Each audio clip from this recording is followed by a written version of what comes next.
principaux prélèvements. Merci. Éric Woerth. Oui, merci Monsieur le Président. Peut-être que si nous avions continué ces auditions, d'ailleurs régulières sur la conjoncture entre l'INSEE et la Banque de France, nous aurions pu, la Commission des finances... La Banque de France a été invitée souvent. Nous aurions peut-être pressenti les écarts. Nous aurions peut-être, nous, Commission des finances, pu pressentir un certain nombre d'écarts. Nous aurions pu nous doter des outils nécessaires. Je voudrais poser deux questions au directeur général de l'INSEE. Je ne vais pas l'obliger d'aller au-delà de sa propre condition, mais quel est votre ressenti?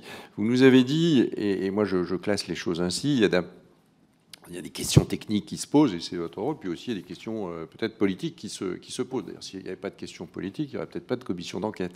Donc il y a ces deux grands blocs, au fond, de répartition des choses. Et sur le plan technique, on a évoqué la nature des modèles, des surprises inédites, un cycle électoral des collectivités mal perçu, enfin, que sais-je.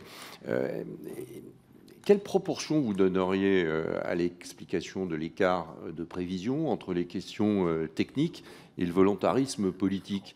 50-50, 80-20, 90-10 quel est votre ressenti sur ce sujet? Le deuxième élément, c'est que à ce stade, et compte tenu des différentes responsabilités que vous avez exercées à plusieurs endroits, avec donc des points de vue différents, qu'est-ce qu'il faudrait faire pour essayer d'éviter ces surprises? À 1,6 point d'écart, c'est des surprises considérables, comme vous l'avez dit. Qu'est-ce qu'il faudrait faire pour mieux fiabiliser la prévision budgétaire? Bien, je rassure quand même, parce qu'Éric Woerth a été absent pendant 2 ans de cette commission. Je suis ravi qu'il y soit de retour. Mais tous ces organismes ont été invités régulièrement. À vous. C'est vrai, Monsieur le Président, que je ne suis pas venu aussi régulièrement que précédemment, mais je suis venu à votre invitation. Mais lui, il était là pendant 5 ans. À plusieurs reprises. Mais si vous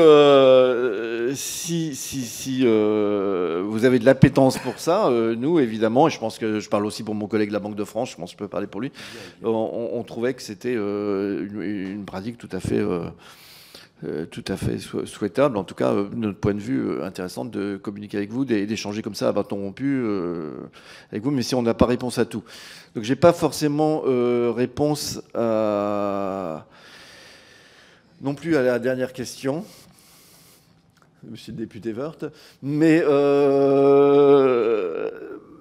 parce que, encore une fois, je ne... C'est pas pour le coup une pirouette, mais je ne suis pas témoin des échanges qu'il peut y avoir entre les services, le ministre et son cabinet depuis que j'ai quitté Bercy. C'est assez naturel.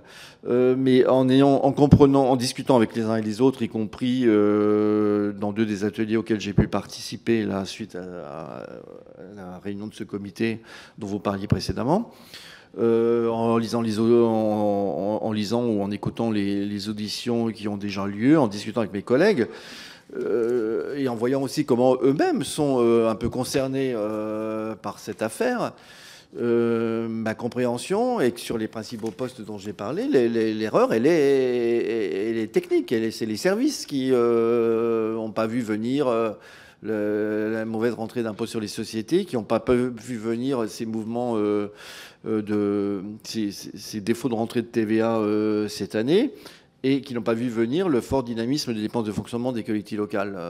Je pense qu'ils ne le cachent pas, et qui sont prêts à y travailler, et qui sont prêts, pour autant, il me semble l'avoir vu, je crois, peut-être je me trompe, mais dans l'audition de Bertrand Dumont, qui sont prêts aussi à partager de l'information pour que d'autres aussi travaillent sur ces questions. Vous savez, moi j'ai observé depuis des décennies les efforts un peu sporadiques qu'il y a eu, y compris dans les assemblées, pour se doter de facultés aussi d'expertise propre.